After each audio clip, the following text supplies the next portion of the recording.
Desi Amelia, Hadir, Pak. Aulia Hastanti, Hadir, Dian Pak. Hardianto, Hadir, Pak. Linda Setia Budi Anugrah Arti, Hadir, Pak. Francisca Putri Edina, di mana ini? Wahyu Nur. Kalian satu ini Hadir, ya? Pak. Hadir. 3 orang itu satu visi? Iya, Pak. Wifi-nya lagi lemot, Pak. Jadi digabung. Iya, nggak apa-apa.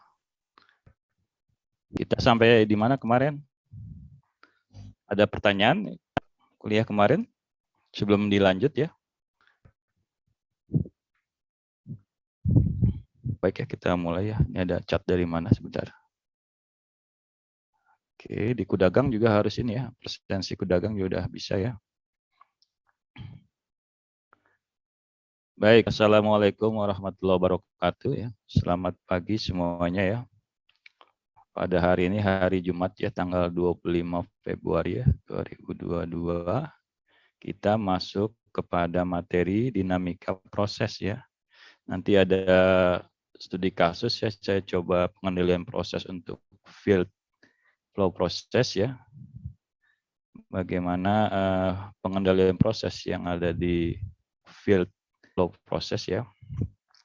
Sebelumnya kita sudah membahas proses ya dari terminologi umum ya, terminologi umum proses seperti apa, kemudian proses dikaitkan dengan sistem instrumentasi industri ya.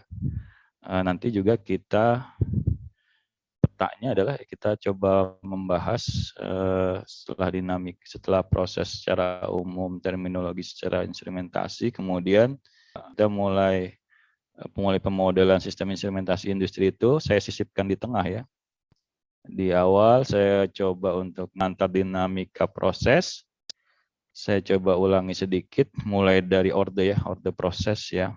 Proses itu dikenal sebagai atau secara umum sebagai penyimpan energi ya. Dia sebagai penyimpan energi. Kemudian kita harus tahu yang paling penting adalah respon ya, respon orde ya. Dari proses yang ada, kemudian orde sampai kepada respon daripada orde proses ya. Step responnya bagaimana. Di tengah-tengah disisipkan pemodelan sistem instrumentasi dengan sinyal-sinyal standar industri ya. Saya gambarkan sebelum masuk kepada pengendalian proses ya. Untuk field flow proses ya. Berarti apa kalau udah field flow proses ya, kalian akan dikenalkan sudah di sistem sensor ya. Integrated berarti ya, integrated sensor-sensor yang ada di flow proses ya. Nah, kita coba ulang dan yang belum nanti bisa disampaikan tentang sensor proses yang ada di flow proses ya.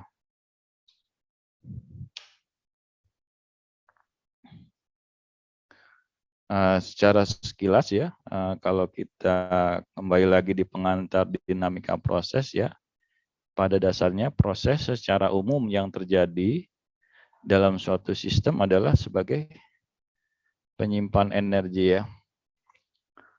Dia dianalogikan dengan berbagai analisis fisik ya. Bagaimana proses tangki dengan ketinggian tertentu, ada key in dan key output-nya ya. Kemudian ada pegas ya. Dengan gaya tertentu terjadi defleksi X. Kemudian menghasilkan aksi dan reaksi dengan ketedaman tertentu ya. Kemudian dianalogikan sebagai rangkaian RC ya. Jadi itu storage sebagai penyimpan energi ya, dianalogi dalam sistem fisik. Kemudian suatu hal yang terjadi di dalam proses dengan adanya karakteristik proses yang memberikan respon tertentu ya. Nah, jadi kita harus yang terpenting adalah bagaimana responnya dari suatu order proses ya. Sudah bisa membedakan ya, harus kita sudah bisa membedakan respon proses order 1 dengan respon proses order 2 ya. Respon proses order 1 dan respon proses order 2. Dia ada time konstan ya, tanpa overshoot di order 1 ya. Kemudian di order 2 time konstannya 0, cuma overshootnya ada sebesar A1 ya. Nah, ini kalian sudah bisa membedakan order-order proses ya dengan analogi sistem fisis di pengantar di kuliah pertama ya. Kemudian kalian sudah mengenal perbedaan respon order 1 dan order 2 ya. Nah, kalau ada yang belum sampai di sini ya, belum lanjut bisa ditanyakan ya.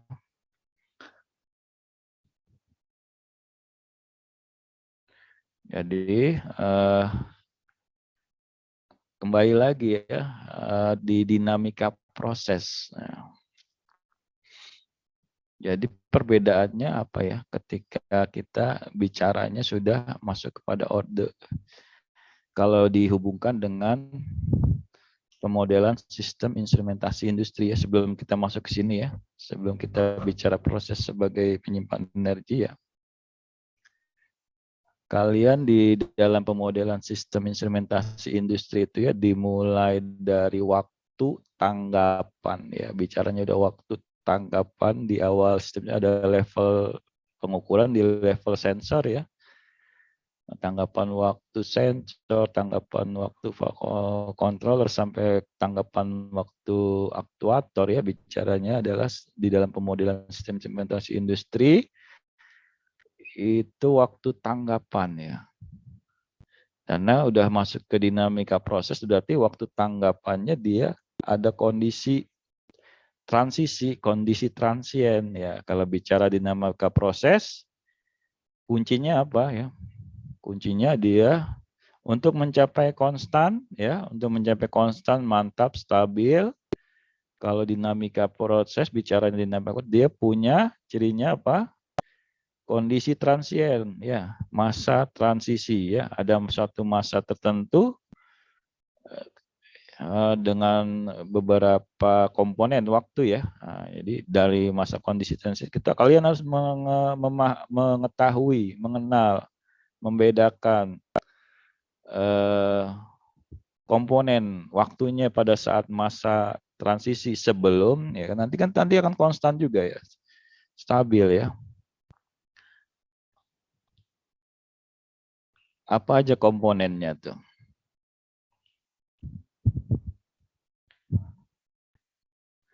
Ada rise time ya, ada time konstan, itu komponen-komponennya. Ada time konstan ya. Apa itu rise time ya? Kalau bicara proses ya, di awal itu harus ada overshoot, dan overshoot itu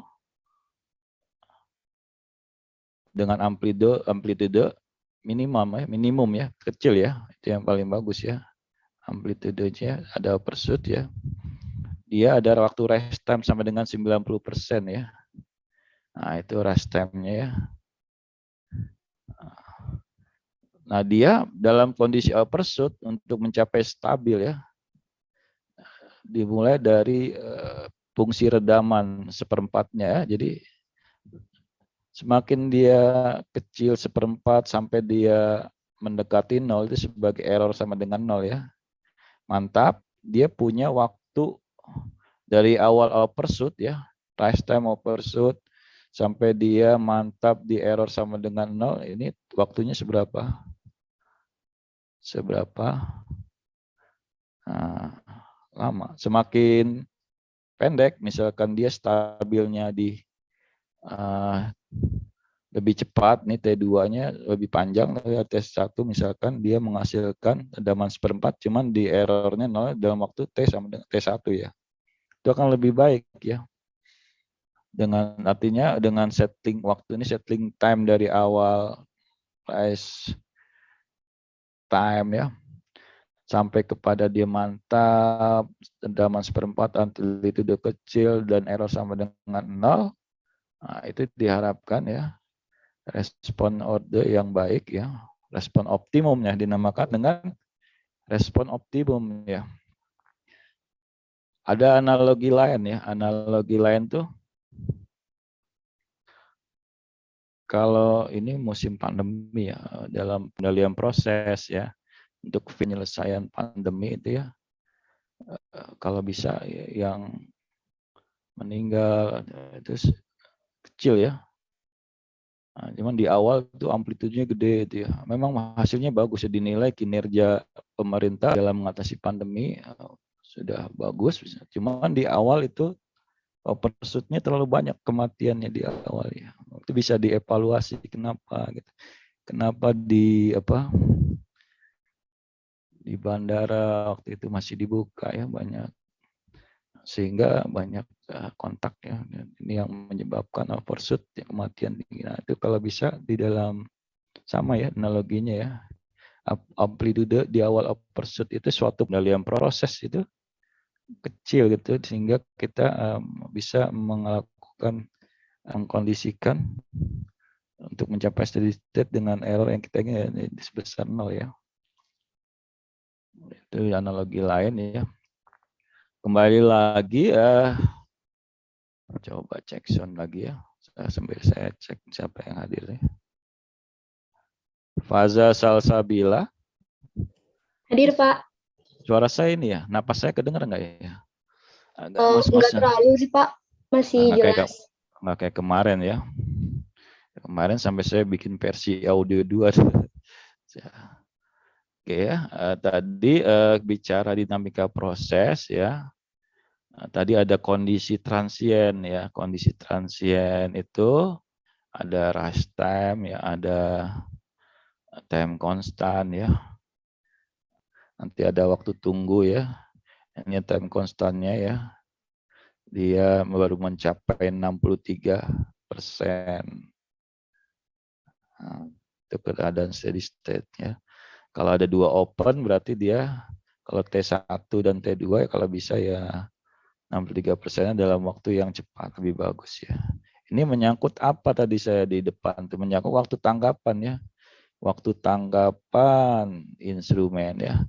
Kalau saya membahas di metode pengukuran waktu tanggapan pengukuran di sensor ya, berarti kalian waktu tanggapannya panjang dalam suatu proses dari awal sensor mendeteksi sampai controller sampai kepada aktuator ya. Nah, tapi untuk memahami dinamika proses itu kita pahami dulu sebagai penyimpan energi ya. Penyimpan energi ya, artinya ada komponen penyimpan energi ya.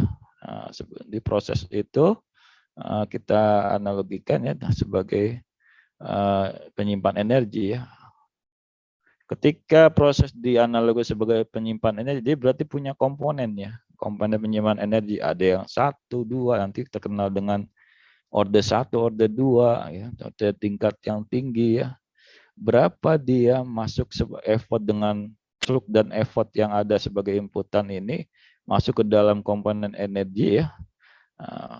Ketika di orde 1 dia ada 1 komponen, jumlahnya ada 1, ketika orde 2 jumlahnya ada 2, dengan tingkat yang lebih lanjut akan jadi lebih dari 2 dan seterusnya ya. Nah, jadi dengan keluaran truk dan effort tertentu juga ya. Kuncinya apa? Kuncinya di storage ya. Ya itu tadi proses sebagai penyimpan energi untuk mengenal orde proses ya.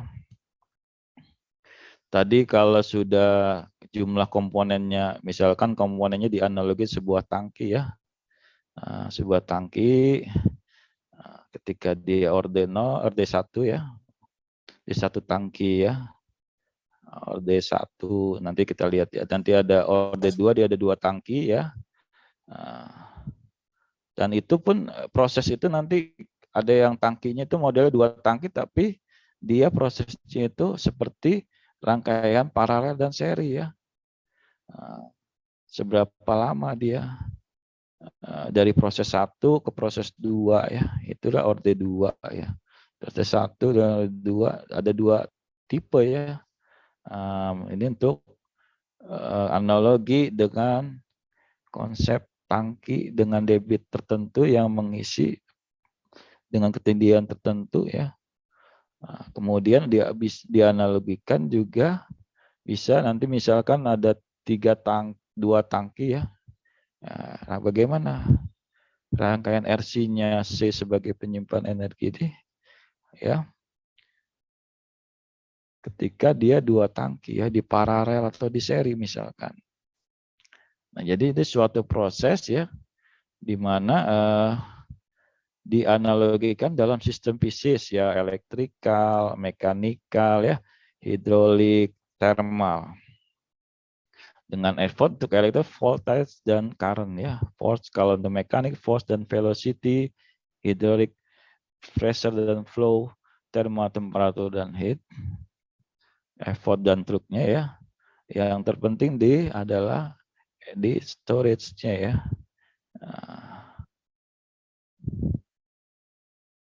Dengan tipe kalau model elektrikal, storage-nya dan storage-nya, effort storage dan storage-nya ada berupa kalau di elektrikal kapasitor dan induktor ya. Kalau di mekanikal body, mass dan spring untuk storage-nya. Kalau untuk hidrolik tank dan tube. Kalau untuk thermal flow dan heating ya. Nah, jadi konsepnya kita harus memahami proses dia sebagai penyimpan energi bisa dianalogikan dalam berbagai sistem bisnis ya untuk memudahkan kita di dalam memahami orde proses. Nah, ini di orde 1 ya kita lihat ya dengan jumlah komponen penyimpan energi. Ya, komponen ini dianalogikan sebuah tangki ya. Gimana dia responnya ketika ada 2 proses ya. P1 P2 ya, ini yang paralel dan seri misalkan ya, proses 1 dan P2 ya, dan orde tinggi ya, jadi analogi dengan sebuah tangki dan rangkaian RC ya, dengan jumlah rangkaian RC. Kalau tangki ada 3 ya, di mana penyimpan di sini berupa ketinggian sama dengan ya, sama ya kalau dianalogikan dalam sebuah rangkaian elektrik rangkaian RC ya. Nah, mungkin itu sebagai gambaran ya. Nah, kita mulai dari order 0 ya. Kemarin juga sudah disampaikan ya. Apabila ada suatu rangkaian dengan sebuah potensiometer ya.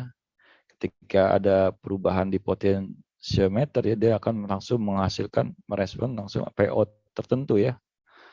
Tentunya sistem seminimum apapun ya butuh resources ya. Nah, power supply di sini ya sebagai tegangan input ya dengan arus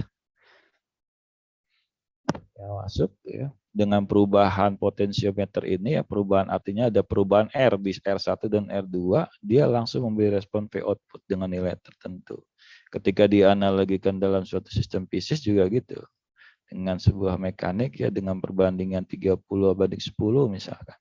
Ketika sama dengan sepeda ya, gear sepeda, kita genjot sepeda, dia akan memberikan respon ya, putaran ini ya, dengan perbandingan 10/30 ya. Nah, itu proses untuk RD0 ya. Dengan keluaran proses variabel tertentu ya tadi ya, dalam manipulasi variabel yang masuk. Kemudian ini cepat ya karena kemarin di pengantar juga sudah panjang ya. Proses orde 1 ya. Artinya kan kalau sudah dinamika proses ya, respon karakter responnya ini dia membutuhkan satu masa transien atau masa transisi ya untuk mencapai mantap steady ya. Jadi ketika di ibarat sebuah tangki dengan kecepatan tertentu ya, apabila key out key in-nya ini masuk dibuka ya, H ini sebagai bentuk nilai yang tersimpan di sini sebagai penyimpan energi, nanti ada penerusannya. Nanti kalau ada dalam suatu persamaan ya, yang Bernoulli ya, V sama dengan akar 2GH ya. Nah, ini sebenarnya debit yang keluar ya, kecepatannya ya, itu arahnya nanti adalah waktu ya, kecepatan waktu yang alirannya keluar di sini, sehingga dinamika proses itu, masa transisinya itu ternyata dengan tangki 1 dengan tangki 2 dia punya kita lihat di sini ada grafik waktu tertentu ya, dari ketinggian 100% untuk mencapai steady ya, ketika dia mengisi ya. Nah, ini butuh waktu. Nah, itu dinamika proses, cuman dilambangkan dengan sistem bisnis satu tangki ya. Nah, kemudian tadi ada persamaan Bernoulli ya, persamaan kontinuitas ya, artinya kecepatan waktu di aliran ini ya tadi sebagai proses yang untuk mencapai tadi proses tertentu ya. Kalau ini mode D1 baru proses yang tangki 1, atau D2 ada tangkinya 2 ya. Nah, ini butuh waktu. Begitupun ketika H di ketinggian H ini turun di bawah 50% ya, butuh waktu ya. Itulah proses ya. Nah, karena dia punya kecepatan V sama dengan akar 2GH ya. Ini merupakan suatu penurunan rumus ya. Nah, bagaimana ketika kita sudah memahami proses orde 1 tadi ya, dengan satu tangki ya, dengan kecepatan tadi waktunya V sama dengan akar 2, kalau dia merupakan suatu tangki ya, ada step responnya ya, respon proses orde 1. Nah, ini harus menjadi ciri atau karakter atau tipikal daripada proses orde 1 ya. Yaitu ini tadi digambarkan ya, di awal juga sudah ya. Ini bukan 0,63 ini ya. 0,63 atau 63% ya, mencapai kondisi steady, baru 63% ya. Ini ada dua, digambarkan T2 lebih panjang daripada T1 ya. Nah, ini harus jelas nih kalau kalian di UTS itu menggambarkannya ya. T2-nya di sini ya. Nah, T1 di sini ya. T2 lebih besar daripada T1 untuk mencapai 63% sebagai respon proses orde 1 dalam mencapai kondisi state ya, steady state. T adalah konstanta waktu ya, time constant, dikenal juga sebagai komponen dari tadi masa transisi ya, itu ada komponen time constant ya. Ukuran cepat lambatnya suatu proses ya. Oven kalau dibanding oven kemarin, oven juga suatu proses ya. Kalau ovennya udah digital juga dia ada kontrolernya ya. Ketika oven di setting 220 derajat ya, 220 derajat, ketika ada perubahan suhu di dalam oven ya, dia secara otomatis dia akan memanas, panas itu berkurang ya. Ketika lebih dari 220 di setting 220 derajat, nah, ternyata dia suhunya bisa kurang, atau kalau kurang dia memanaskan. Ini dia satu proses juga oven itu ya. Di oven biasanya K plus minus 2 ya. 2 derajat Celcius ya, akurasinya ya. Nah, ini juga apabila di proses open yang baru dengan yang lama ya. Kalau yang baru itu biasanya lebih waktu step responnya di T1 ini ya. Dia lebih cepat, kondisi 63%-nya untuk mencapai steady state yang baru 63% ya. Dibandingkan T2 yang sudah open lama ya. Nah, ini lebih jelasnya digambarkan ya, proses variabel yang berubah itu ya. 63% baru time constant, mantap di 100% ya. Konstanta waktu diperlukan oleh kontrol variabel untuk mencapai harga 63% dari harga mantap. Set point dulu harga T tetap ya. Oke. Kemudian step respon, ini yang negatif ya, juga 63% dia dalam kondisi tercapai di kondisi steady state ya. Untuk T1 dan T2 ya, dalam waktu yang lebih cepat yang T1 juga. Ini untuk yang negatif ya, dengan proses yang berbeda. Kemudian respon selanjutnya, respon proses RD1 selain kita kenal karakteristiknya ada time constant, ya dia ada dead time, waktu tunggu ya. Baru dia sebelum dia masuk ke time constant tadi diuraikan di awal ya, dia ada waktu TD ya, waktu tunda ya. Nah, nanti kita lihat gambar grafiknya. Jadi inilah mas komponen, tambah lagi komponennya kan, komponen masa transisi, transien ya. Ada time constant, ada waktu tunggu ya.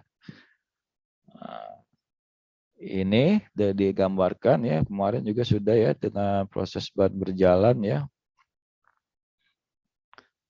Artinya dia baru, misalkan di sini ada satu sensor untuk menggerakkan atau memberhentikan motor penggerak ban berjalan ya.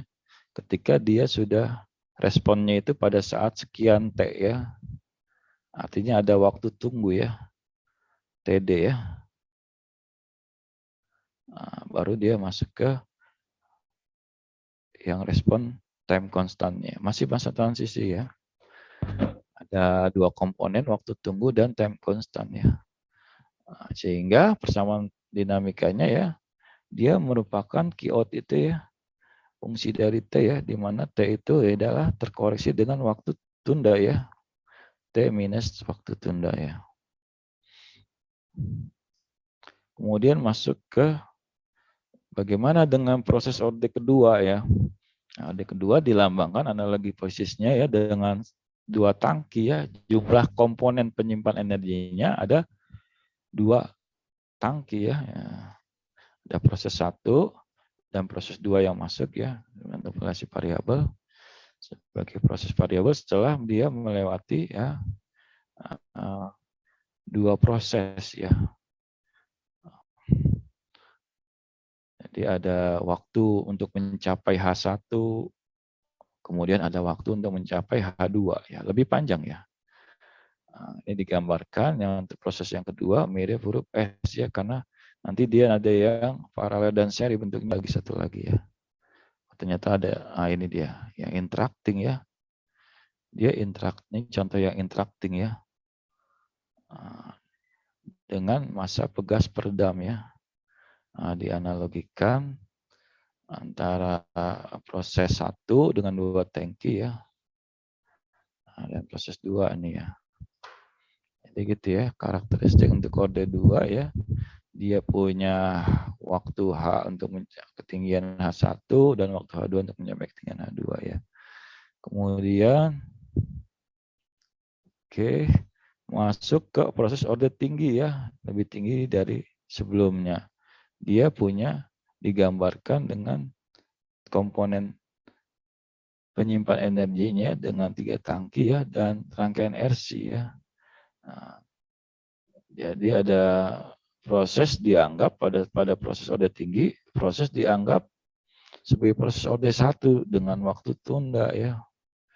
Oke, panjang lagi ya, ada waktu tunda, kemudian baru proses orde 1 itu kan seperti time constant gitu ya. Nah, itu udah tinggi ya. Kemudian kita masuk ke, ini sudah digambarkan di awal respon prosesnya ya. Ini lebih detailnya lagi ya. Dia punya control outputnya ya, persentasenya ya, waktu dengan waktu tunda T1 ya, sampai ke T2 ini, kemudian baru masuk sebagai respon proses dengan komponen time constant ya, mencapai 63% ya. Perubahannya di proses variabel sampai ke 100% mantap ya, begitu ya secara detailnya respon proses orde 1 dengan waktu tunda ya. Bagaimana step proses orde 2 ya? Nah, dia punya overshoot ya. Dengan amplitude tertentu ya. Ini tadi saya bilang di awal itu kalau bisa ya kecil ya. Apalagi dianalogikan tadi dengan penanganan pandemi ya, kematian ini kalau bisa kecil ya. Sampai dia 0 di sini, errornya saya bilang mantap 0 ya. Nah, tentu kalau udah tinggi faktor redamannya itu ya, kita bicara ada 3 kunci redaman ya. supaya dia stabil seperempat ya. Redaman kecil itu yang satu itu under dam ya, ada 3 kondisinya. Kemudian critical dam ya, kemudian over dam yang 3 ya. Sebagai yang disebut dengan periode osilasi awal nih ya, setelah overshoot ya. Kalau overshootnya di awal tinggi itu udah pasti osilasi di awalnya itu kan tidak seperempat nanti. Kalau di periode osilasi awal aja udah overshootnya udah tinggi, kira-kira dia sampai dia 0 itu akan lama ya, panjang ya. Kita bisa melihat dari sisi pergerakan tadi dia mencapai stabil ya. Yang bagus tuh amplitude minimum redaman 1/4, errornya sampai dengan 0 itu dalam satu waktu ya. Kalau bisa minimum ya. Di sini aja udah bisa redaman 1/4 bagus, tapi ternyata di sini panjang ya. Itu namanya settling time ya. Ini sekilas kalau bicaranya waktu berarti dia punya frekuensi sudut natural ya, yang tergantung dari periode tertentu ya. Kemudian ini tadi yang digambarkan ya. Ya, mulai dari rush time ya, posisi rush time TR itu rush time ya, pada saat dia naik 90% gitu. Kemudian yang disebut dengan settling time sampai dia mantap di error sama dengan 0 ya. Mungkin itu, ini studi kasus untuk kemarin kasih contoh yang disturbance-nya di control output ya. Sekarang disturbance-nya di feed-nya ya. Di feed ini proses apa ini? Kemarin udah nih destilasi ya. Proses apa ini?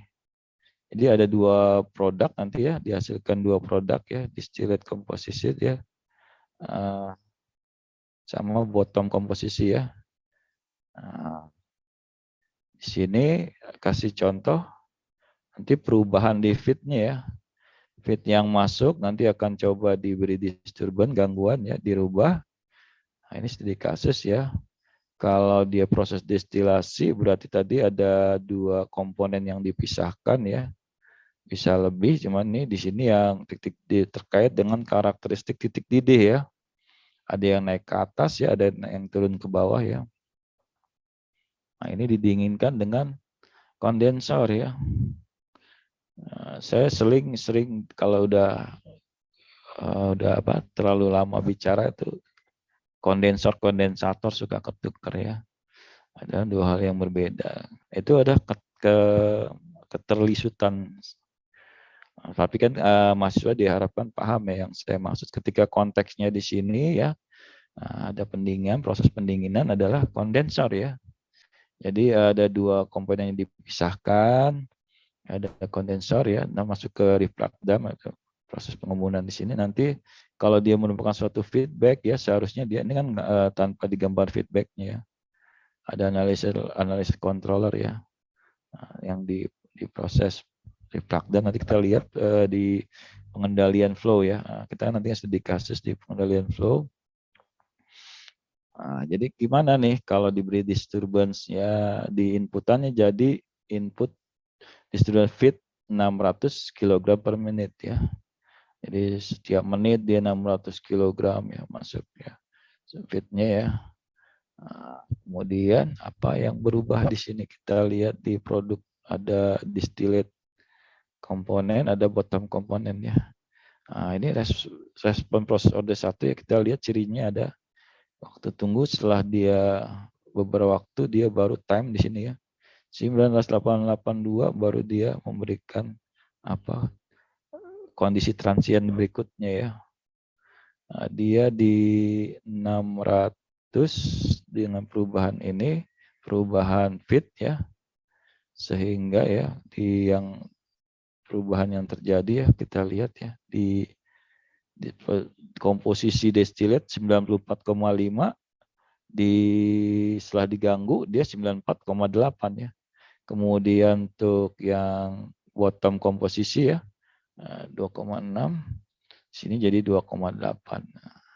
Jadi ketika suatu proses diberi gangguan ya dia akan mempengaruhi untuk produk yang dihasilkan, kebetulan fit di sini yang dirubah, dan karakter sesuai dengan karakter prosesnya. OT1 dia berarti dia akan terlihat gambar grafiknya ya, baik di distillate komponen dan bottom komponen ya.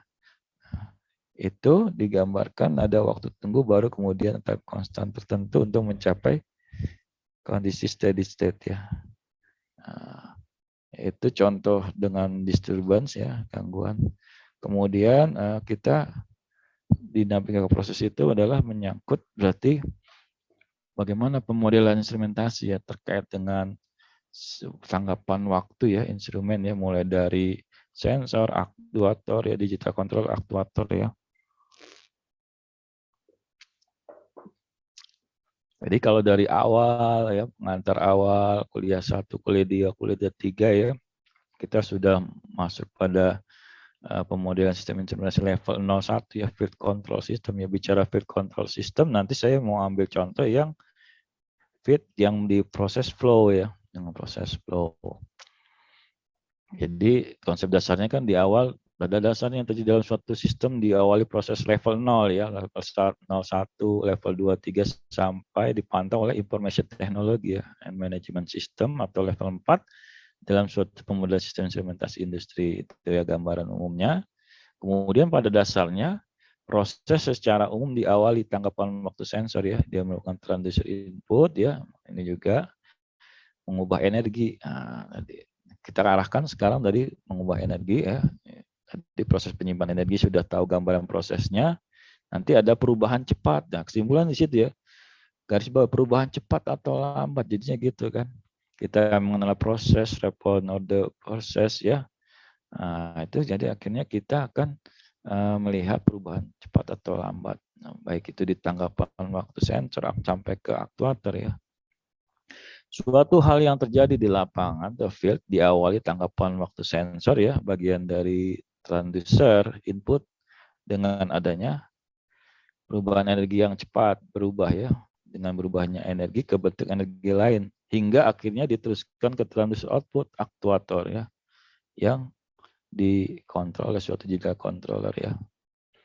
Nah, ini dulu, nanti kita belum masuk ke field, nanti setelah ini field yang di proses, kita lihat perubahan sinyalnya ya. Ini reka instrumentasi ya, dalam pemodelan sistem instrumentasi ya, bagaimana waktu tangkapan sinyal analog ke digital dulu ya.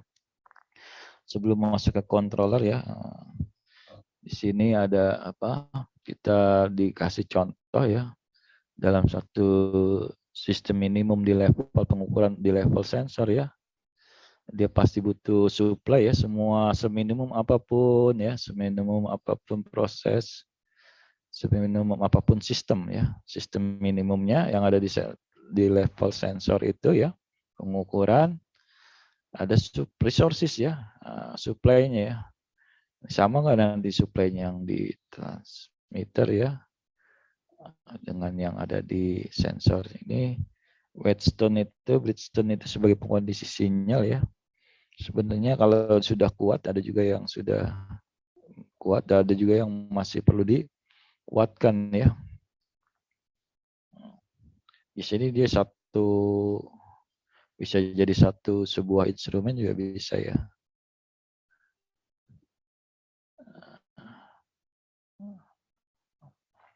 Artinya penguatan dan filteringnya sudah jadi satu instrumen ya.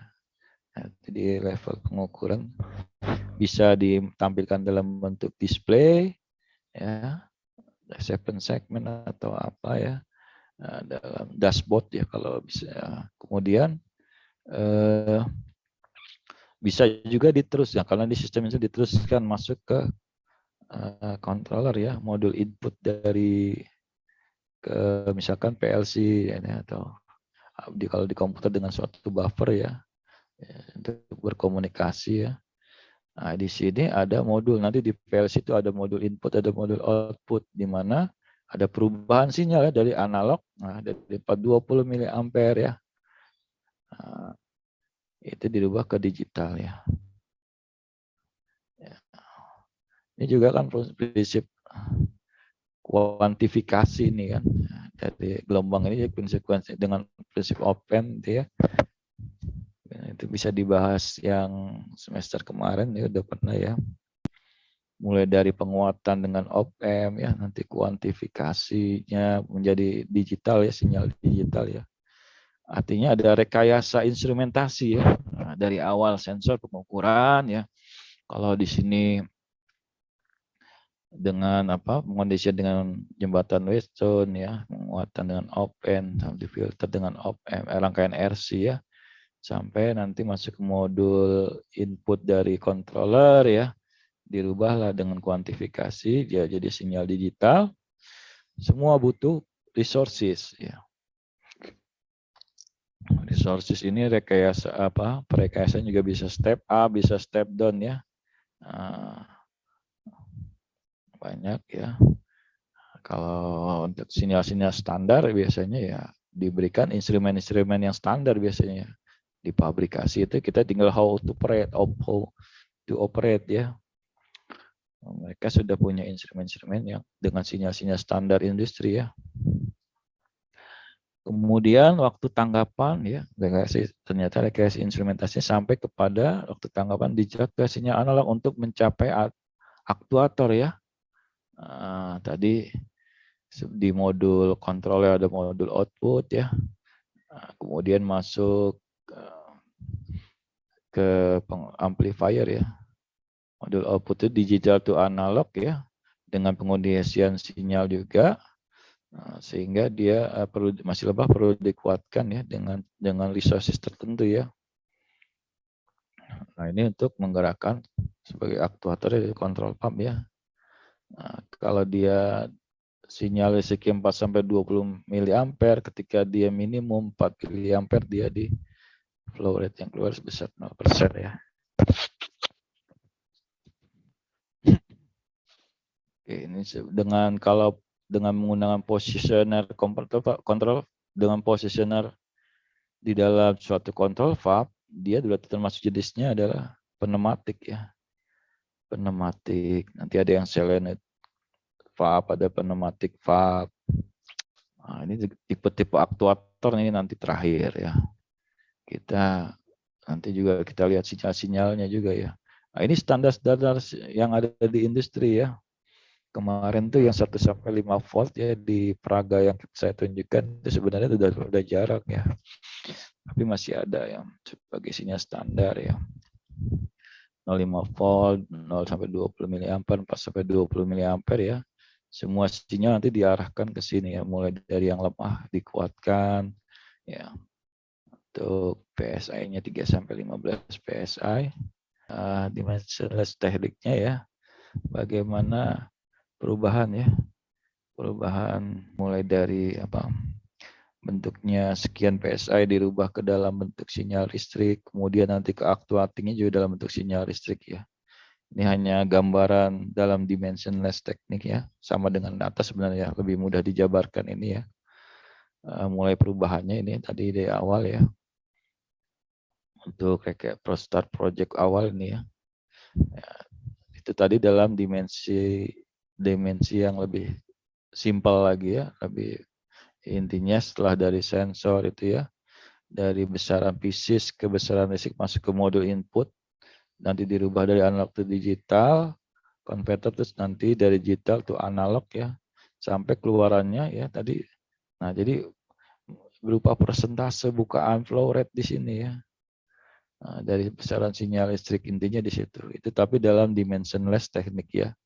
Nah, ini secara keseluruhan berarti ya proses yang ada ya, perubahan mulai dari proses pengukuran yang oleh sensor ya, proses variabel 42 mA ya dengan sebagai input dari controller ya, proses variabel manipulasi variabelnya berupa juga signal 4-20 mA ke final control. Nah, ini dimensionless juga ini sama, penggambarannya sama ya. Intinya dari sinyal listrik masuk ke controller, nanti outputnya juga ada sinyal listrik masuk ke sini aktuator dari sensing sini ya. Sama ini dimensionless juga ya. Tinggal prosesnya apa ya. Nah, ini contoh lagi, kita lihat mulai dari termokopel ya. Termokopel dengan besaran variabel fisiknya 50 sampai 250 derajat Celcius ya di transmitter, nanti masuk ke proses transmitter, temperatur transmitter ya. Perubahan sinyalnya ya 2,85 sampai 13,5 milivolt ya. Itu masih dalam bentuk milivolt, kemudian dengan output range yang sudah dikondisikan 4 sampai 20 miliampere transmitter itu kan ya, mengubah supaya bisa ditransmitkan dengan input range 4 sampai 20 miliampere ya. Ini output range-nya sekitar 1 sampai 5 volt. Tadi kan ada sinyal standar industri ya 1 sampai 5 volt ya. Itu membaca kalau dia langsung dalam bentuk tampilan digital 1,5 volt itu ya 50 sampai ke 250 derajat Celcius. Kalau di metode pengukuran ini kalau di lapangan itu instrumentasi ya secaranya perubahan yang terjadi secara nggak langsung ya, perubahan hambatan di sini terhadap perubahan suhu ya.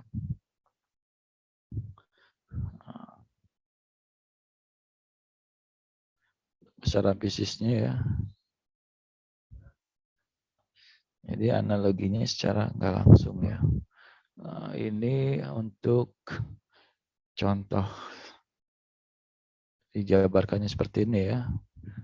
Kemudian kalau kita tadi ya sama seperti tadi ya, kita analisis apabila dia di sini diberi presentasi dengan input tekanan 0 sampai 300 PSI ya. Contoh soalnya ya. Dan outputnya berupa sinyal listrik ya. Jadi besaran fisik 0 sampai 300 PSI range-nya dan output 4 sampai 20 miliampere. Untuk menghitung output sebuah transmitter pada saat input tertentu, bagaimana di 135 PSI? Pada output berapa dia ya? Sama kayak tadi ya, pada saat dia, kebetulan saya memberikan perbandingan yang mudah waktu sebelum-sebelumnya itu ya. Pada saat PSI-nya 300, sebagai tekanan input 300 PSI, outputnya pasti 20 miliampere ya. Nah, kemudian kalau untuk 0 PSI berarti dia 4 miliampere. Nah, bagaimana di 235 ya? Nah, ini model aja ya. Perbandingan aja bisa dalam suatu rumus ya.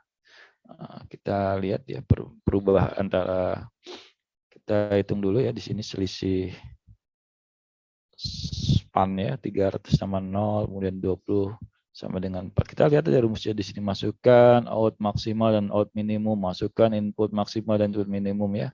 Ini sama aja span ya, span. Nah, X out-nya berapa? 235 dikurangin, posisinya dia ada di tengah-tengah ya, antara 0 sama 300 ya.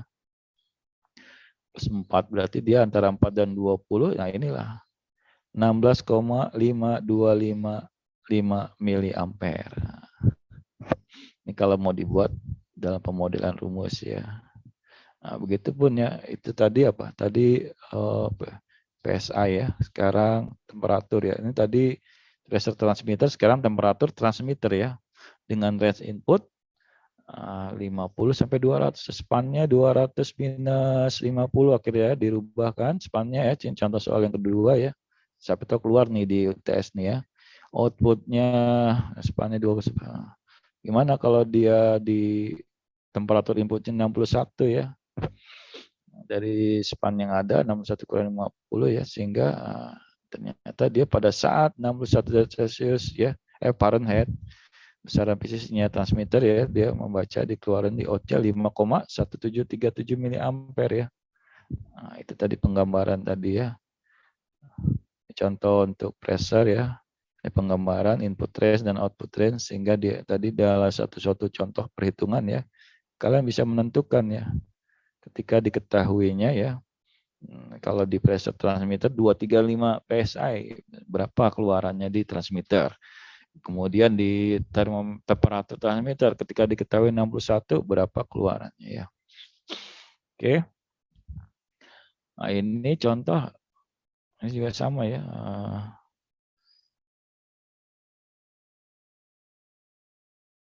Ini sudah 8,5 valve posisinya di mana ya? Ketika dia bukaan valve di sini pada tekanan berapa sama ya? Memang diketahuinya di sini sudah sinyal listriknya ya dengan rumus yang tadi ya.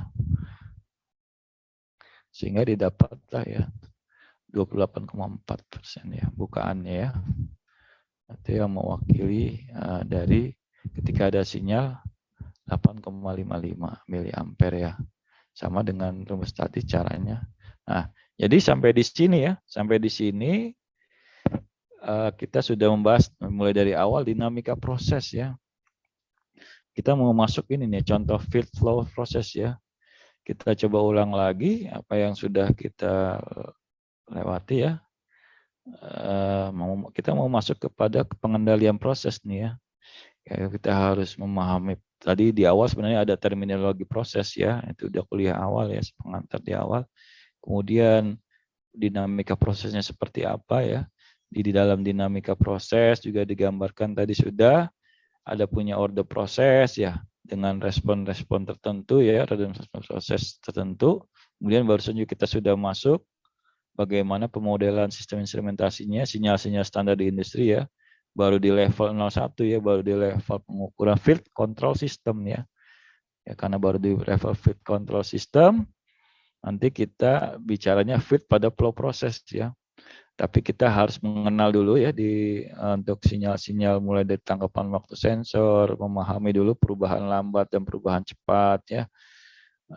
Kemudian di field itu ya dari mulai sensor aktuator jejak kontak sampai kepada suatu hal yang terjadi di lapangan ya dalam berbagai pada dasar dalam mekanisme aliran fluida ya, baik dalam bentuk fasa gas, fasa cairan maupun padatan dengan diawali penggerak pompa, sensor, transducer. Nah, ini juga semua instrumen yang ada di dalam satu sistem instrumentasi industri ya. Jadi nggak cuma sensor saja, ada aktuator juga, ada controller ya. Bagaimana kalau kita melihatnya dalam suatu proses pengukuran aliran fluida? Lebih spesifik lagi, beberapa contoh saja. Nah, kita mengenal di dalam proses itu nanti ada yang continuous control ya, contoh yang prosesnya continue, kemudian ada yang batch ya. Nah, kalau yang batch sih ya dalam untuk proses dilanjutkannya ini hanya sebagai motor chemical 1 dicampur dengan chemical 2 ya, ada pengaduk di dalam satu motor. Ini bukannya dilanjut tapi lebih ke satu rangkaian proses nih ya. Ada reaktor dengan campuran kimia ini ya digerakkan masuk dalam tangki reaktor ya dengan suhu yang dikontrol ya 85 derajat ya. 85 derajat Celcius ya. Ada bukaan steam dari atas dan steam dari bawah ya. Nah, ini untuk yang contoh batch. Kemudian ini yang continuous ya. Jadi ada dua prosesnya yang continuous, ada yang lanjutan proses ya. Mulai dari level on off ya. Jadi levelnya itu sudah di proses pertama level on off-nya perlu kita kendalikan ya. Setelah level on off-nya untuk chlorine mixing chlorine ya. Di sini ya. Ada level indikator ya. Kemudian kapan di open auto di sini sampai chlorine di mixing ya dengan level tertentu yang dikontrol. Ini proses yang berkontinu sampai proses selanjutnya adalah setelah level dia kemudian di rasio ya. Rasionya perbandingannya nanti sehingga menghasilkan chemical fit ratio 8,3% untuk masuk ke proses kontinu lagi nih. Di sebagai fit proses selanjutnya lagi ya. Nah, itu contoh-contoh proses yang per batch maupun yang continuous ya. Nah, nanti setelah sudah memahami ini proses masih continue apa stop di sini ya, baru kalian memahami harus masuk ke bagaimana PID flow controlnya ya. Nah, kalau udah masuk ke field flow proses, flow itu apalagi flow dengan suhu ya, perubahannya itu nanti perlu ada satu pengontrolan yang lebih baik ya. Nanti kalian kenal PID flow control ya, bukan PIND salah sebut lagi nanti ya. Tapi boleh aja sebenarnya dari sisi bahasa ya PIND maksudnya proportional integer derivative. Tapi yang sebutan yang lazim PID ya. Nah, nanti kita coba ya bahas dengan perubahan manual ya, dengan konstanta tertentu untuk proporsional, integral, dan derivatif ya. Tujuannya apa nih kontrol PID? Nanti ini sekilas dulu ya saya buka ya.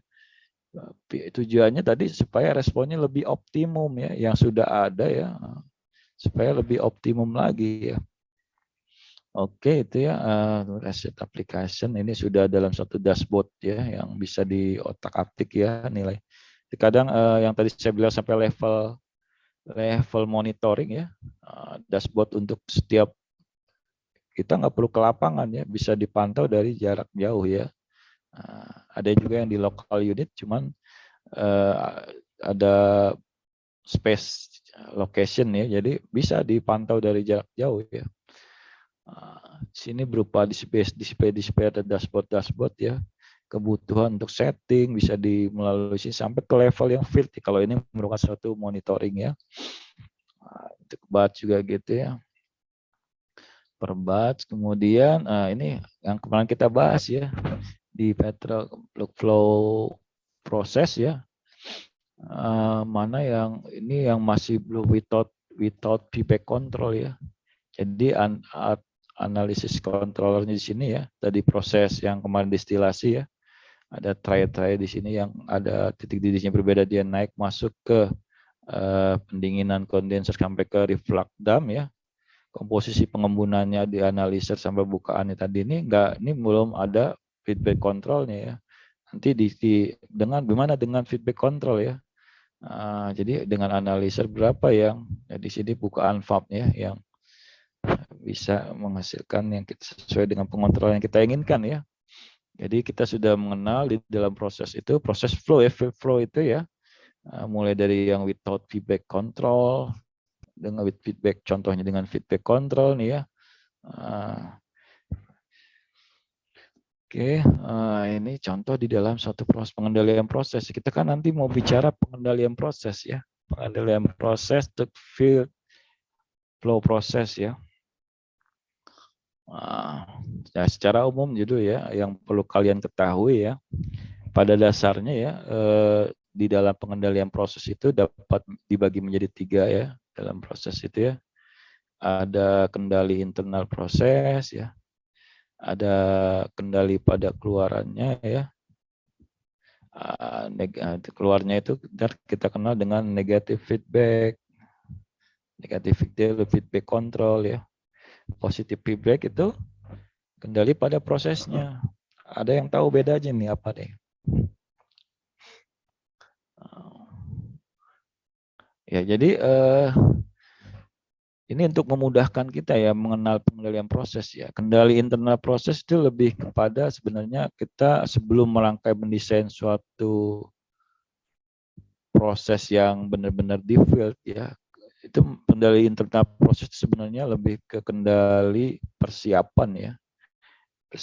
Planning ya, kendali planning ya. Instrumen-instrumen apa yang dibutuhkan yang sesuai sinyal standar industri, jangan sampai yang kita pilih ya, instrumen yang kita pilih malah cenderung membahayakan ya. Jadi di muka ada proses dimulai dengan mencegah hal ya. Kendali internal proses itu ada yang pengendalian untuk mencegah hal-hal yang merugikan ke dalam sistem ya. Nah, itu dikenal dengan internal proses ya.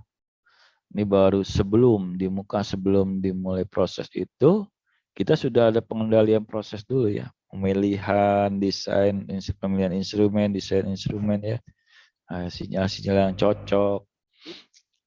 Kemudian kita kalau mau mounting sensor ya, ukuran size plan-nya juga ya, dengan yang sesuai dengan yang ada di lapangan, itu sudah ada pengendalian proses dulu ya. Peletakan, apalagi bicara build di proses ya. Build di proses itu banyak yang persiapan di awal ya untuk mencegah hal-hal yang merugikan di dalam sistem ya. Terkait dengan desain ya. Nah, itu satu ya kendali. Nah, baru nih. Yang kedua kendali pada keluarannya ya. Tadi keluarannya tadi yang analisis yang kalau di proses distillate ya. Tadi ada keluarannya itu yang kita di analisis controller. Nanti kalau di proses levelnya juga nih ya, Proses lever mana yang kendali pada keluarannya? Keluaran di sini kita kendalikan ya. Ketika levelnya masih di bawah ya, dia masih inputan ini, ini keluarannya di sini ya. Kapan dia ditutup dan dibuka? Kalau dia ditutup berarti kan keluaran yang di sini ditutup, kita kendalikan nih keluarannya ya. Berarti input sini naik sampai ke level batas level controller ini, ada indikator yang nanti ya, indikator controller ya. Nah, ini yang dikendalikan keluarannya ya. Ketika dia kosong penuh itu dibuka, kapan dibuka dan ditutup nih. Jadi keluarannya dikendalikan ya. Ketika dia kosong ketika dia input sini masuk ya untuk mengisi ya, berarti ini harus ditutup ya. Ketika dia untuk mengisi ke level tertentu ya, ini berarti harus ditutup. Jadi ini yang dikendalikan keluarannya ya. Untuk proses level controller ya. Kemudian itu salah satu contoh. Nanti ada juga tadi ya sebelumnya juga proses distillate ya. Yang produk distillate itu kan ada analisis controller ya. Perlu ada negatif feedback ya, dia harus keluar aja dikendalikan lagi ya. Kemudian prosesnya, jadi kalau bicara proses ya, ketika yang dikontrol nggak cuma level ya, suhunya juga mau ditambahin lagi, ada tekanan lagi, pressure misalkan. Nah, proses tergantung proses. Mengendalikan prosesnya itu gini, ketika dia sudah dikontrol level tertentu, tapi suhunya juga ini misalkan pengen suhunya di dalam bak ini sebesar anggaplah 20 ya. Kira-kira kalau temperatur transmitternya ini sudah tercapai 20 ya, ini masih buka, masih jalan terus ya. Nah, prosesnya kita kendalikan, nggak cuma temperatur yang ternyata level J ini mesti kita kendalikan. Entah dengan feed forward ya, banyak entah di cascade kan, kalian baru kenal feedback dan feed forward ya. Kembali kalau feed forward kembali ke feedback ya. Jadi ada feedback kemudian di feed forward kan ya. Dia umpan yang masuk ini tuh di feed forward kan lagi, jadi memperpanjang sebenarnya sehingga suhu yang ini nggak cepat berubah ya. Dulu saya pernah memberi contoh untuk greenhouse ya, smart greenhouse dari tanaman anggrek ya. Tanaman anggrek itu dikontrol ya, dikontrol suhu dan kelembabannya ya. Nah, ketika di daerah tertentu dia berhasil mengkontrol dengan ketika ada dipindah tempat daerah lagi ya, jadi di bawah itu smart greenhouse-nya ya dipindah. Cepat proses perubahan lingkungannya lebih cepat dari yang sehingga responnya untuk kalau di smart grid, kalau di sini kalau di aliran fluidanya respon untuk kontrol ini menutup atau membuka itu lambat ya. Tadi lingkungan tadi pengaruh ya. Nah, itu perlu bagaimana pengontrolan yang lebih baik ya. Nah, itu dia pengendalian proses ya, pengendalian proses. Jadi cirinya ya pasti lebih dari satu parameter ya. Nah, keluarannya biasanya satu dengan tunggal parameter ya. Jadi kata kuncinya nanti adalah di koreksi untuk jadi kendali proses itu akan terjadi koreksi di feedback control ya. Nah, seberapa responnya itu yang terganggu seberapa besar ya. Nah, itu baru lebih dari minimum ya. Kita feed forward kan, kita cascade kan, kita advert masuk ke advance proses control nanti. Nah, ini dulu kita bicaranya di yang feedback control ya. Untuk dalam proses itu ya, di awal feedback control sebelum kita masuk ke yang lebih jauh untuk pengontrolan yang lebih baik ya. Pertama feed forward dulu ya, nanti masuk ke advance process control ya, dengan rasio control, cascade control, banyak contohnya ya. Nah, itu dan ini terkait ya kalau kita pengendalian proses ya, itu pengontrolan ketat itu ya spek produk ya tadi ya. Nah, semakin ketat ya advance proses controlnya juga ya untuk menghasilkan suatu produk tertentu dengan kualitas tertentu ya, dengan standar, apalagi ada standar nasionalnya ya. Sebuah besi beton ulir dengan besi beton polos ya dengan standar SNI. Harus keluarannya itu harus disortir yang sesuai dengan SNI misalkan. Gimana proses itu? Mulai dari pembentukan, bisa juga mulai dari proses produksi besi beton komposisinya juga pencampuran material yang ada sehingga menjadi suatu besi beton juga bisa dilakukan pengontrolan ya, mulai dari awal sampai akhir sampai dia sortir ya. Ini pengendalian proses banyak ya. Ini adalah kata-kata kunci yang perlu kalian ketahui ya, sebagai konsep dasar di dalam pengendalian prosesnya. Sekarang jam berapa ini? Jelas ya, suara saya nggak terputus kan ya? Kita lanjut ya.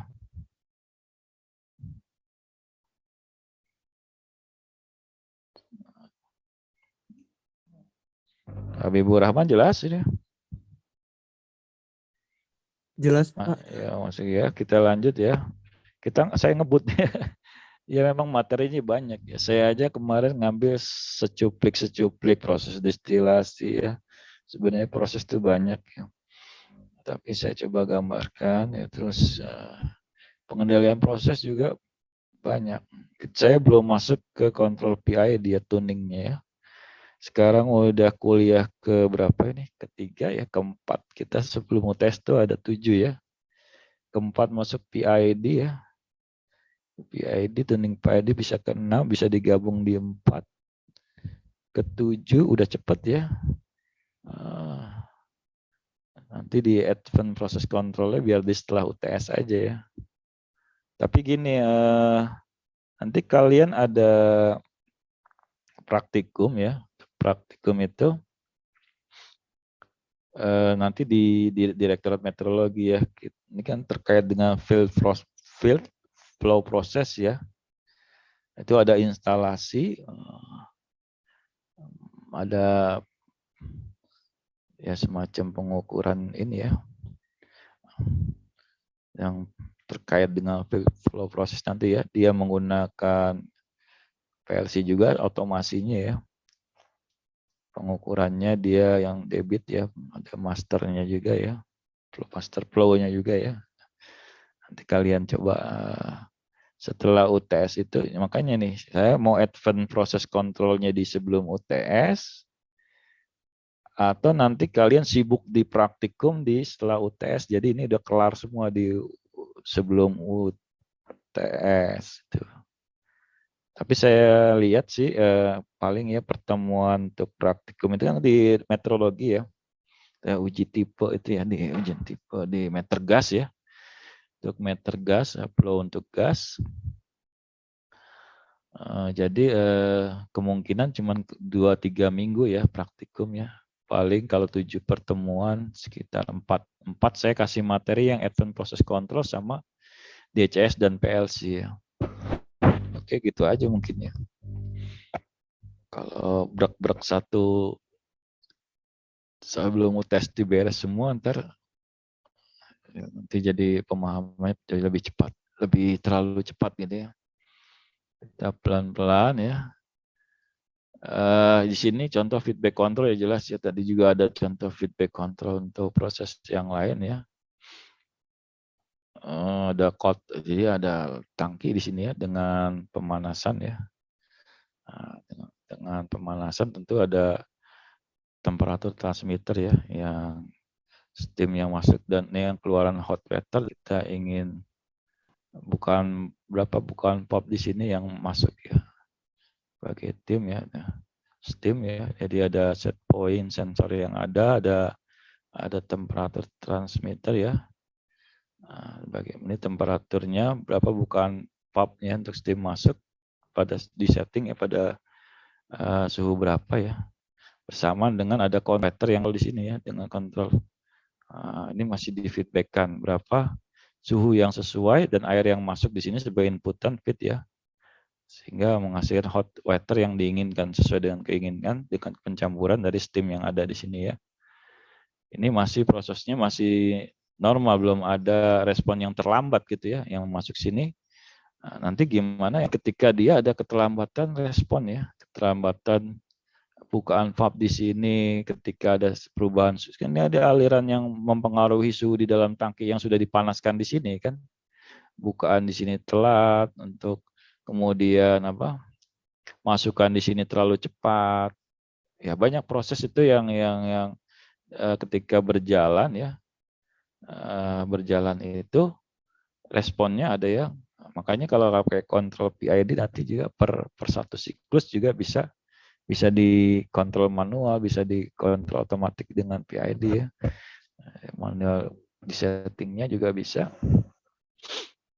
Nah, jadi ketika di feed forwardkan lagi ya, jadi dalam suatu proses load water flow ini load yang masuk dalam suatu proses itu pertambahannya begitu cepat sehingga deteksi temperatur transmitter di sini memerintahkan controller, kemudian untuk membuka kontrol valve di sini ada kecenderungan terlambat gitu kan. Nah, ini sama kata smart greenhouse juga gitu ya. Teman kalian tuh bikin smart greenhouse ya. Di suatu tempat dia normal masih ya.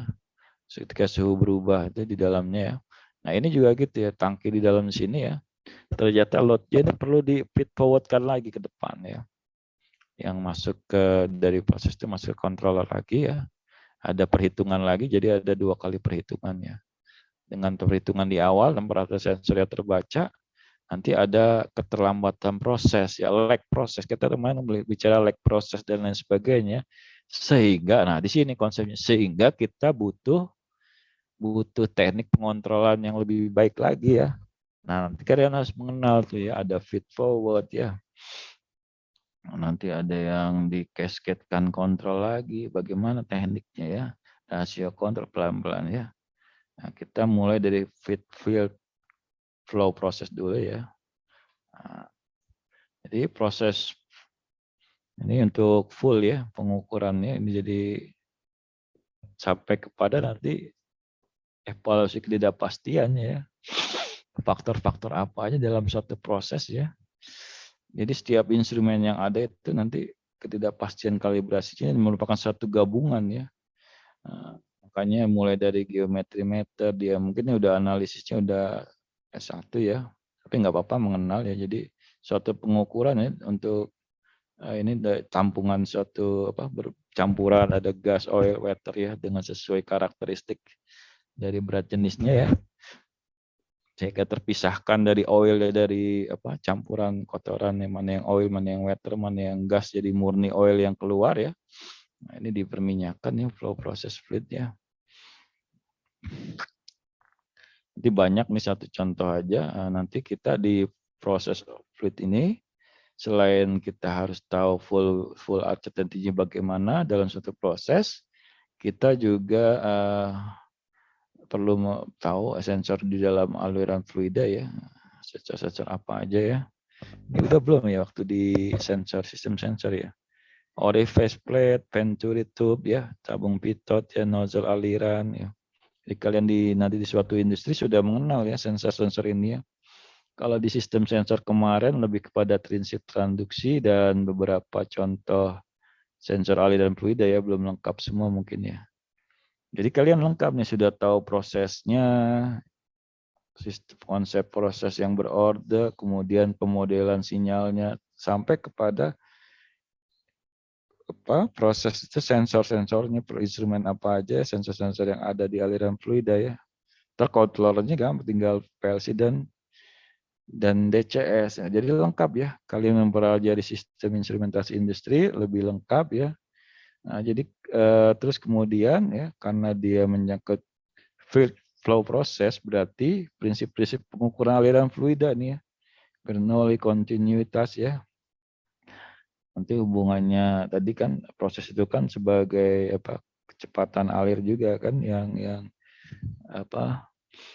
dari berbagai aliran instalasi yang ada ya, itu mempengaruhi kecepatan proses juga ya. Nah, terus pemilihan sensor mulai dari level sensor yang sesuai dengan suitable dengan industri ya, kontrolernya PLC misalkan, yang sensornya juga yang sinyal-sinyal standarnya beda ya, yang kompatibel dengan PLC dengan Arduino udah beda sensor-sensornya ya.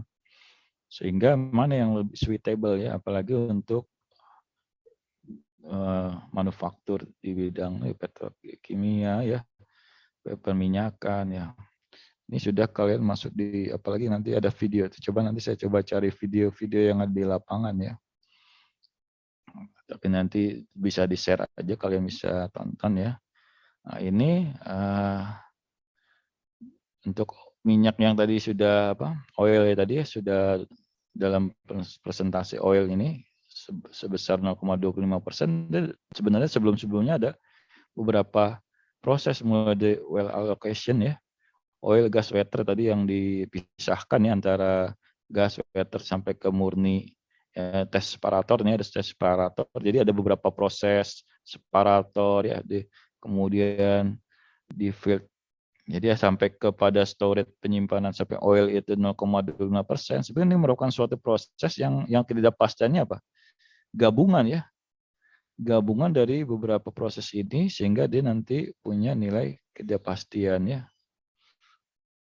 Nah, ini konsep aja, lebih konsep. Satu proses panjang, kalian sudah mengenai di proses itu ada tipikal proses dan respon proses, bagaimana prinsip ketidakpastiannya ya.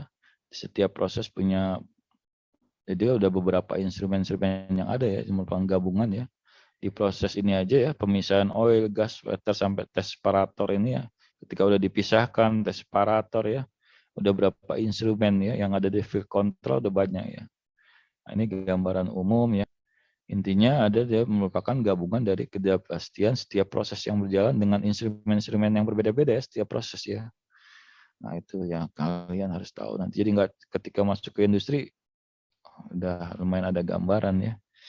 Ya tadi evaluasi ketidakpastian juga pernah dibahas ya, persamaan model matematis ya. Bagaimana konstruksi dan rekonstruksi pemodelan tadi ya dalam suatu flow proses ya. Kita menggunakan persamaan apa nih, Bernoulli ya, persamaan kontinuitas ya.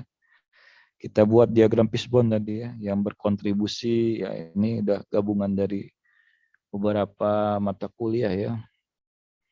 Ya, memang kalau sistem instrumentasi itu, instrumentasi industri itu udah pengembangan ya dari yang ada ya. Jadi semua ini diajarkan ya, sistem sensornya ada ya, perhitungan ketidakpastiannya ada ya, metode pengukurannya ada. Nah, ini kita harus mengenal prinsip persamaan kontinuitas ya. Karena fluid dia tidak mampu dimanfaatkan ya, sifat ini tidak direkayasa fisika ya, maka aliran fluida di sembarang titik sama jika ditinjau dari dua tempat ya. Nah, nanti penelusuran rumus ya, jadi yang keluar di antara dua penampang yang berbeda di sini ya, persamaan matematisnya akan sama ya. Nah, dengan luasan penampang pertama dan kedua, kemudian kecepatan alir ya. Fluida di penampang 1 dan 2 ya. Air masuk dari ujung kiri dengan kecepatan V1 dan keluar dari ujung kanan dengan kecepatan V2. Ini persamaan matematis yang untuk feed. Kalau kalian bicaranya udah feed flow proses. Jadi persamaan Bernoulli kontinuitas sudah ada menjadi konsep dasar ya. Sebelum kalian tadi masuk ke instrumen-instrumen ada di flow proses ya, apalagi di perminyakan ya, di petrokimia. Kalau konsep dasarnya tidak menguasai ya, ini konsep dasarnya ya, persamaan kontinuitas ya. Debit aliran fluida ya terkait dengan volume fluida ya dalam selang waktu ya, nanti arahnya ke kecepatan proses ya. Waktu dengan kecepatan V2, kecepatan fluida ya, nanti ada kondisi-kondisi tertentu ya. Ini sifat pertama ya, di mana penulis penampang 1 ya dengan perkalian luas dan kecepatan aliran fluida ya sama dengan antara penampang 1 dan penampang 2. Kemudian masuk ke persamaan Bernoulli ya. Ini merupakan hukum yang berlandaskan kekekalan energi ya. Nah, ini tadi yang tangki ya, berapa proses yang dari teori materi Soli ya, salah satu contoh aplikasinya kita sehingga melihat kecepatan aliran fluida ini ya, nanti kan proses itu terkait dengan waktu ya, waktu tanggapan prosesnya berapa panjang, instrumen yang digunakan apa aja ya, waktu tanggapan instrumennya kan beda-beda ya. Kemudian dari proses yang ada ya, jadi kita bisa mengendalikan ya waktu proses ya. Dari berbagai sisinya ya, dari fenomena teori dasarnya ya, sampai ke teori instrumentasinya, kemudian sampai teori sensornya ya, teknologi sensor, nanti sampai kepada teori otomasinya ya, dengan itu semua lengkap makanya dinamakan sistem instrumentasi industri ya. Kalau bisa bicara cuma secuplik, sensornya aja, prosesnya nggak dipelajari, kurang lengkap ya. Kemudian sensor-sensor apa yang digunakan kurang lengkap ya. Jadi ini udah semua ya. Nanti ada sensor-sensor aliran fluida ya. Orifice plate, ini udah pernah diajarin belum ya? Ada yang tahu nggak? Venturi tube, tabung pitot, nozzle ya, nozzle aliran, variabel area flow meter ya, ultrasonic, turbine flow ya. Ini udah lebih ke prinsip kerja ya sensor ya. Bagaimana dia misalkan orifice plate, misalkan gini ya, ada satu media ya. Ada tekanan P1 di sini ya. P1 ini kayaknya udah nih ya, udah apa belum ya? P1 tekanan keluar ya. P2 ya. Ya dia tekniknya apa? Dia memberi gangguan ya, tekniknya dia dengan gangguan misalkan ya ada orifice plate ya, membran gitu ya. Pastikan ketika ada penghalang dia akan ada delay DP ya. Different perbedaannya, tekanannya berapa ya? Ketika dihubungkan dengan ini baru transformasi besaran pieces nih ya. Transformasi besaran pieces nanti berapa kalau dia di dalam perubahan sinyal yang ke arah listrik ya. Nanti disubstitusi aja ya.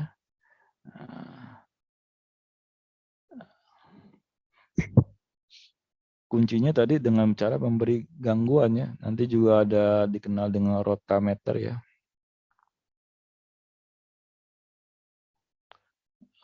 Tekanan ini perubahannya skala juga bisa ya, dari skala yang ada ya. Pergerakan rotameter ini ya perubahannya skala berapa skala, banyak ya prinsip-prinsip kerja di dalam aliran fluida ya. Nozzle aliran, kemudian nanti ada yang ultrasonik ya, ultrasonik nanti ada receiver, ada kuncinya ya ada ditembakkan suatu sinyal ultrasonik ya dengan aliran yang ada kan ada perubahan pasti kan, perubahan sinyal ultrasonik tadi ya. Kemudian turbin ya, kalian harus mengenal apa jenis-jenis aliran laminer ya. Ini udah nih kayaknya nih, aliran laminer, aliran turbulen ya. Kemudian bagaimana Coriolis ya, yang untuk berat jenis yang berbeda itu ya, prinsip kerjanya. Vortex alura, vortex polometer itu yang di luar laminer dan turbulen yang lebih vortex memanfaatkan semacam mirip turbin polometer, cuman kecepatannya tidak dalam kategori laminer atau turbulen ya, lebih dari itu. Kemudian ya untuk sensor aliran fluida ya. Nah ini juga nih ada kemarin nih udah nih kayaknya. Untuk laminer ya, bilangan Reynolds tertentu ya, jenis-jenis alirannya juga harus tahu ya. Aliran turbulensi, apalagi kalau kalian nanti kerja di perminyakan ya. Tipe-tipe aliran, kemudian sensor-sensor ya. Aliran vortex ya di luar bilangan Reynolds tidak undefined ya. Kalau aliran vortex itu ya. Vortex meter nggak dikenal vortex meter ya, jadi ada gangguan ya berupa aliran yang nilainya itu undefined ya. Kalau yang sudah tertentu laminer ya diusahakan kalau pengukuran itu memang dikondisikan ya. Dari laminer perubahannya seperti apa ya. Nah, ini juga udah, ini untuk turbin ya. Jam berapa sekarang nih? Udah mau 10.40 nih, 2 menit lagi ya. Ada pertanyaan sampai sini? Nah, ini kondisi awal ya yang perlu diketahui ya, dalam rekayasa pengukuran fluida ya. kondisi awal laminer, satu fase atau homogen ya sini ya, steady ya, stabil. Nah, baru diberi gangguan ya. Pada aliran fluida yang diberi gangguan sehingga akan terjadi perbedaan tekanan dengan adanya gangguan dengan turbin sehingga ada perbedaan tekanan. Nah itu beda tekanan ini bila lajuran yang diberikan kepada alat ini bertambah, jadi akan terjadi perbedaan tekanan. Di sini ada rotating ya, seberapa sudut perbedaannya tergantung perubahan di sini, tekanan yang masuk yang keluar ya, kecepatan aliran juga. Kemudian turbin ya, diganggu dengan turbin ya, perubahan yang tadinya laminer bisa terukur ya. Kemudian ini rotameter nih ya, ada pergerakan perubahan tekanan in dan out ya, perubahan posisi daripada sini floatnya nih mengambang di sini ya. Nah, ini udah juga sudah nih ya. Oke, udah jam 10.40 nih ya. Tipe penghalang tadi di atas sudah Venturi restriction nozzle ya bentuknya, sehingga ada beda tekanan ya dengan berbeda-beda posisi atau penghalang ya, tipe penghalang ya. Bentuk nozzle seperti ini yang orifice berupa membran ya. Tipe-tipe penghalang ya, untuk mengkonversi flow rate ke perbedaan tekanan. Nah, ini untuk orifice dan Coriolis ya. Dia memanfaatkan perbedaan density dan frekuensi. Kemudian nanti ada yang menggunakan prinsip perjalanan elektromagnetik. Banyak sebenarnya ini ya, yang diganggu dengan elektromagnetik aliran yang ada ya. Thermal flow meter, ketika ada gangguan panas ya alirannya ya, bagaimana yang masuk, debit yang masuk dan keluar perbedaannya seperti apa. Ini yang ultrasonik ya. Tentunya setiap prinsip kerja metode ultrasonik dia punya persamaan model matematis ya. Sama juga yang thermal flow meter juga punya persamaan matematis. Ya mungkin itu ya. Udah 10.40. Sampai di sini cukup ya. Mana Paujan? Ada Paujan? Hadir, Pak. Cukup ya. Kita sampai jam berapa ini? Fani Nuriska, ada pertanyaan? Oke. Cukup Pak dari saya. Cuman izin tanya Pak mengenai absen yang kemarin Pak, di Kudagangnya belum di ini Pak? Iya, yang kemarin tuh kan saya suruh buat list ya. Ini siapa nih? Kemarin dia yang buat listnya ya. Iya Pak, Listnya dia. itu sudah disampaikan ya ke admin Disa ya. Sekarang ada 2 ya, sekarang Disa sama Mita ya. Nah, nanti dari Disa bisa disampaikan ke Mita ya. Tinggal penanggung jawabnya ya untuk angkatan 2020 ini. Kalau Disa itu 2021 ya.